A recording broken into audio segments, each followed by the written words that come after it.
Guys, you know that feeling you get in the morning after a big night out? Because our friends at Zbiotics are here to help. Zbiotics, pre-alcohol probiotic drink, is the world's first genetically engineered probiotic. Invented by PhD scientists, designed to tackle tough mornings the night after drinking. Here's how this works. When you drink, alcohol gets converted into a toxic byproduct that goes to your gut. It's this byproduct, not dehydration, that's to blame for your rough next day. Pre-alcohol creates an enzyme to break this byproduct down. Just remember to make Zbiotics your first drink of the night. Drink responsibly. Zbiotics pre-alcohol is perfect for those who always have their health in mind and are looking to master the balance of work and play. So I want you to level up your recovery, and I want you to do it today. I'll get you 15% off your first order at checkout. All you got to do is click on the link in the description. Plus, Zbiotics offers a 100% money-back guarantee. If you are not satisfied for any reason, they will refund all of your money, no questions asked. Joe Pyfer. Now, Pyfer? Does he call it Pyfer? I don't want to disrespect him with the wrong name, but the spelling's a little bit tricky. Joe's awesome. I've been following Joe's career. Back it up. Friday. 3 days ago, Friday. Joe hits the scale to fight Kelvin Gastelum. Joe beats the scale. Kelvin beats the scale. Not a guarantee. A lot of work went into that by both guys. They got it done. And Joe had made a comment. Right after he weighed in, they interviewed him. He said, I haven't felt this good in 5 years. And somewhere between that comment and that evening, Joe gets sick. Symptoms like dysentery. Joe can't do the fight. As a matter of fact, Joe gets so sick and his body is dehydrating through that process. A little gross, I'll leave it at that, but he ends up losing 10 pounds. The poor guy lost 10 pounds. This is a mess. Joe cannot fight, and I'm glad that somebody stepped in and showed him that. But Joe recovered pretty quick. And Joe got to the media pretty quick. And Joe is angry. Now, I like Angry Joe. It reminds me very much of one of my favorite characters, Angry Marvin. I like Marvin Vittori, but I could take it or leave it when he's out doing something. He's on social media. He's got a headline. I could take it or leave it. Angry Marvin? Angry Marvin is a top 10 draw on Chael's fight list.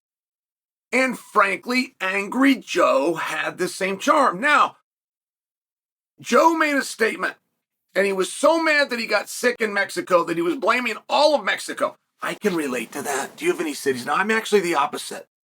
I had a great experience in Cleveland. I became an NCAA All-American. Biggest achievement of my sports career. So I love Cleveland. I just love it. I got snowed in Lincoln, Nebraska one time with my wrestling team. To where now we don't know if the event's going to happen, which means maybe the weigh-in isn't going to happen, which means me and Perkins and Johnny and Insrud all stumbled down to the bar, at which was the same day that the Cornhuskers won the NCAA championship for football. Massive party. We're in the middle of it. Great time. So I love Lincoln. I love Cleveland and I love Lincoln for positive experiences. So wouldn't it make sense that if you had a terrible experience, you just blame it on the whole place? Because that's what Joe did. Joe comes out with a statement. I'm sorry, I can't look at you right now. I can't even look at you guys right now. All right. So right behind you on the screen, the camera that I'm looking at is Joe's statement. He says, and he starts out by saying, I don't care if this sounds offensive. And then went right into something offensive. Blame the whole damn city from a geographical standpoint, the whole thing. All over the illness that we believe he got from an Italian dinner across the street from the hotel. But he said, I don't care if this sounds offensive. Now, what he should have said, this is going to sound offensive. And then got right into it. Because then you don't come out with offended, you come out with, well, Joe, boy, he's a straight shooter. Right? Chris Voss 101. But before you make a statement, don't pad it by labeling it something else. Pad it by labeling what it is. This is going to sound offensive. F all of Mexico City over these bad enchiladas he had. All right. So he's so mad. He hits that same beat. Hits that same beat a little bit later in the song. But he changes it slightly from I don't care if this is offensive to you're probably going to be offended. And then he hits the same line and buries Mexico a second time. But he gets to the end and he says, I did everything right. I slept at altitude. I slept in a tent. I'm not an expert on elevation, but I did everything they told me to do. I get out here. I got sick because of you. I blame you. I blame the city. I will never return. And I am serious. And you can suck my balls. All right. Now, that's an expression. And that's a very crass expression. Except there is a trick, which is he didn't use a foul four-letter word.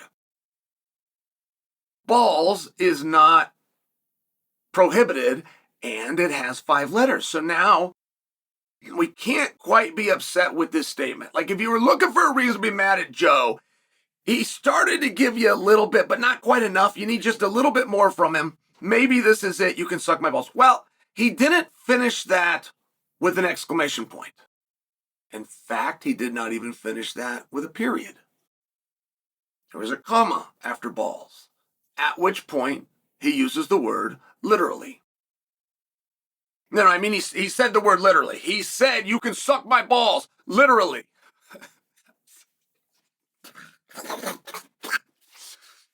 Do you know what literally means? I wanted to see him fight. I want to see him fight Kelvin. I hope he gets well soon. I'm sorry he went to the Italian restaurant.